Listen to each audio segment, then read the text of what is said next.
Bonjour à toutes et à tous, chères auditrices, chers auditeurs, c'est un vrai plaisir de vous retrouver dans notre studio après la pause estivale pour une nouvelle saison de Défi Gouvernance, l'émission de Radio KPMG dédiée aux enjeux et aux bonnes pratiques de la gouvernance des entreprises. Nous sommes le jeudi 26 septembre 2024. Au micro, le tandem habituel, Jean-Jacques Dègre, professeur émérite de l'école de droit de la Sorbonne, membre du conseil scientifique de KPMG Avocats, et Pierre-Yves Le Naourez, directeur au sein des activités de conseil de KPMG France.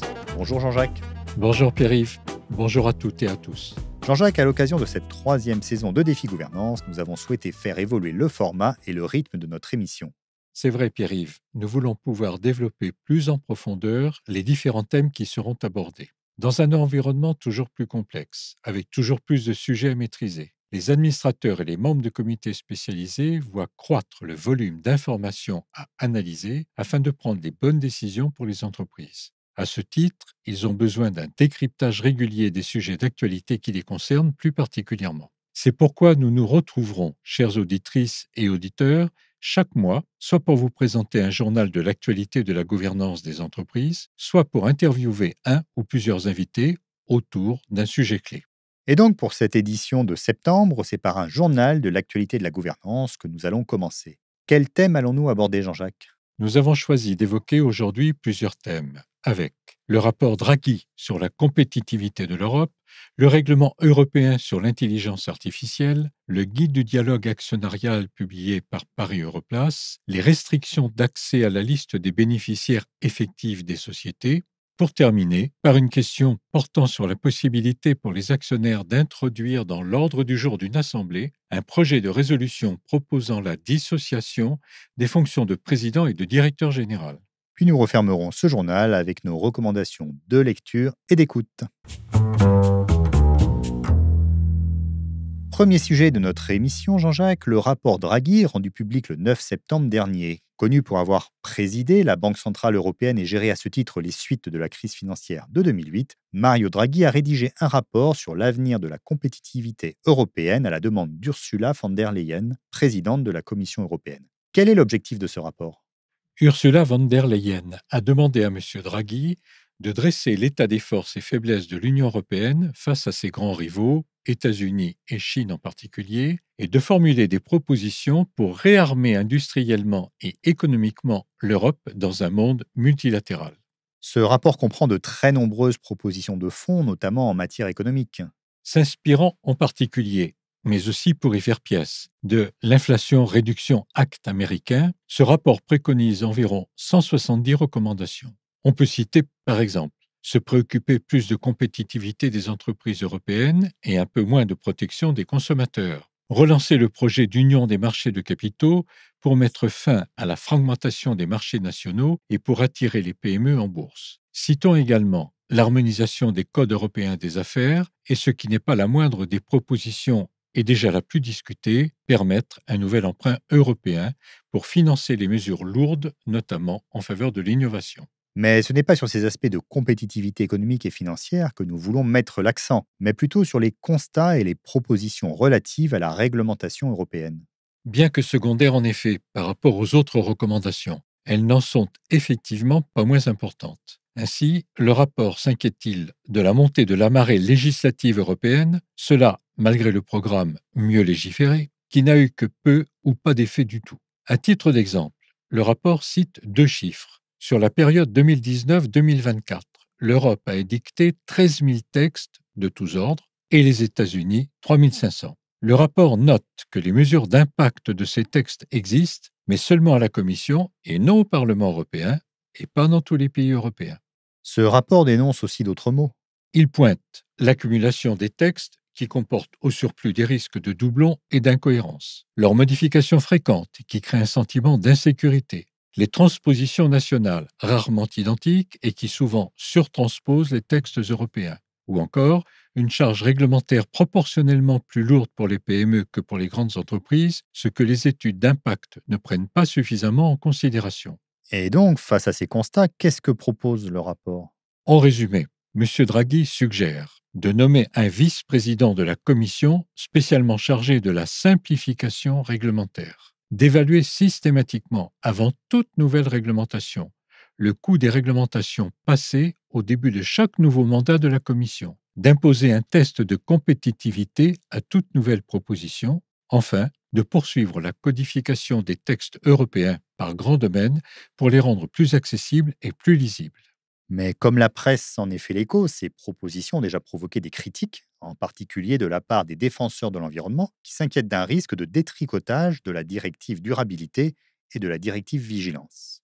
Deuxième thème de notre tour de l'actualité, le règlement européen sur l'intelligence artificielle, appelé aussi AI Act, du 13 juin 2024. Une présentation détaillée en a été faite par Vincent Marais, associé KPMG, dans la lettre de la gouvernance de mars dernier, à laquelle nous vous renvoyons, chers auditeurs. En quelques mots, Jean-Jacques, de quoi s'agit-il?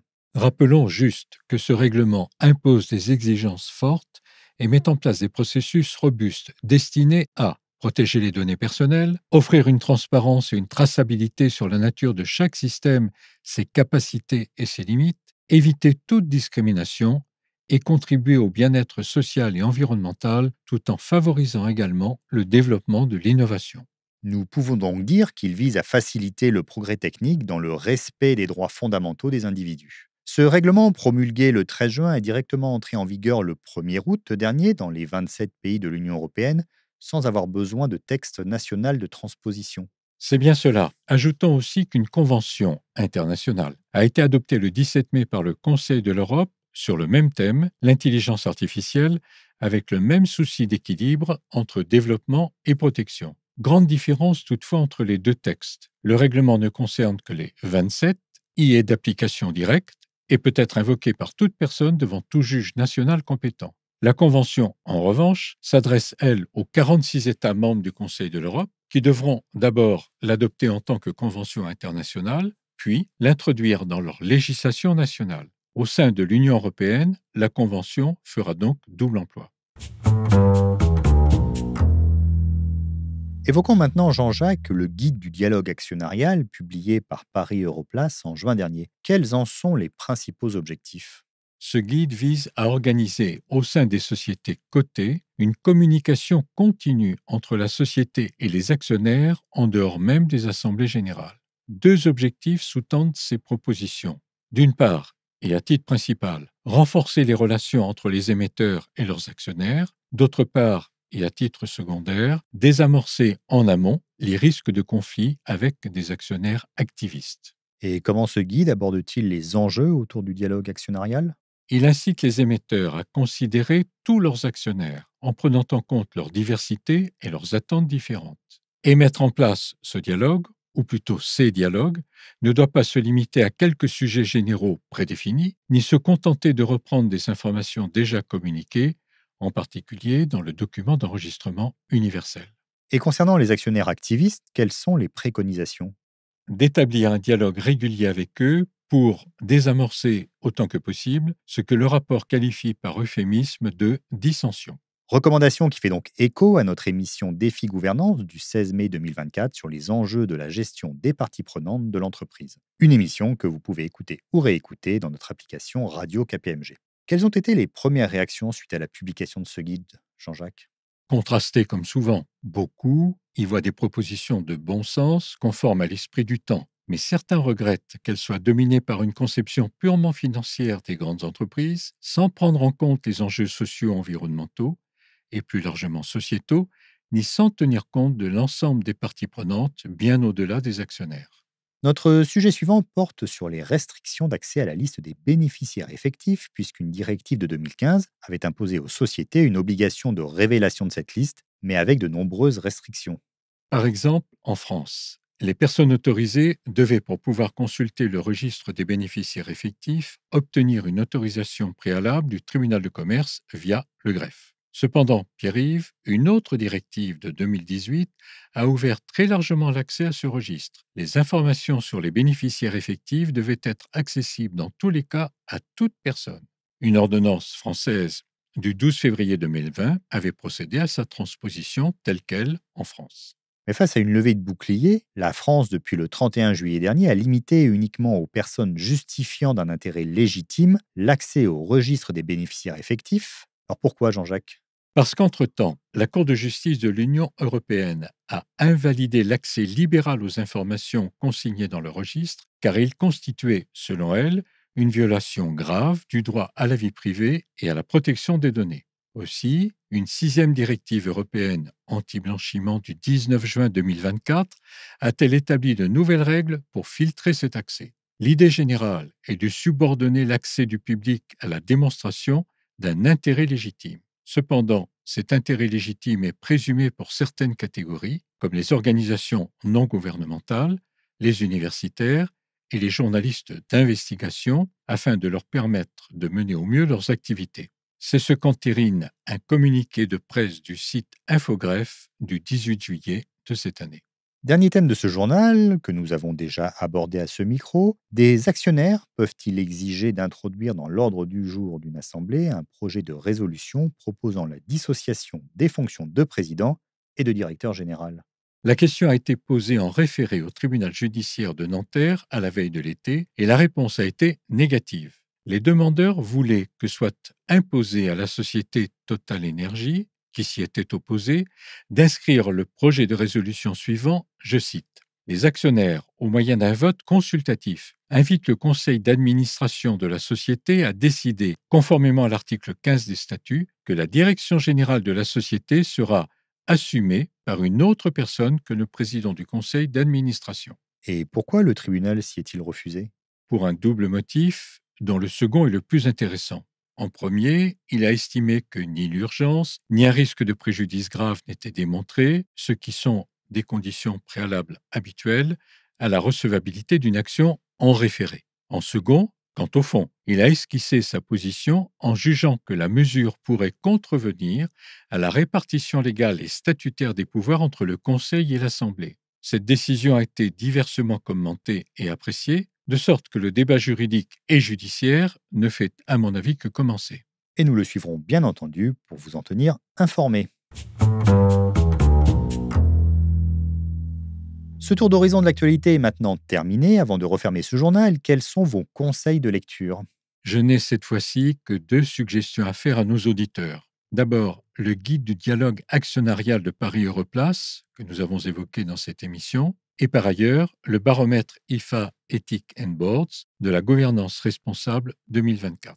Comme à mon habitude, je compléterai vos conseils Jean-Jacques en invitant nos auditeurs à nous suivre sur nos pages LinkedIn KPMG France, KPMG Business Experience et bien entendu KPMG Avocat. Et puis, ce sera notre dernière recommandation, mais peut-être la plus importante de ce mois-ci. En cette saison 2024-2025, Radio KPMG va souffler son 10e anniversaire. En 10 ans, notre radio a produit plus de 500 émissions et a réuni à son micro des centaines d'invités issus des grandes sociétés du CAC 40, mais aussi de plus petites entreprises, ainsi que les principaux régulateurs et normalisateurs, qu'ils soient nationaux ou européens. Pour célébrer cet événement, nous souhaitons porter la voix de KPMG encore plus fort et encore plus loin. Au cœur de l'été, nous avons ainsi lancé une nouvelle application avec de nouvelles fonctionnalités. Disponible dès aujourd'hui, cette nouvelle application Radio KPMG se positionne comme un média innovant au service de tous les secteurs d'activité. Vous y retrouverez bien entendu les précédentes éditions de Défi Gouvernance ainsi que toutes les émissions diffusées par Radio KPMG. Allez donc vite la télécharger, elle est gratuite et accessible à tous dans l'App Store et Google Play.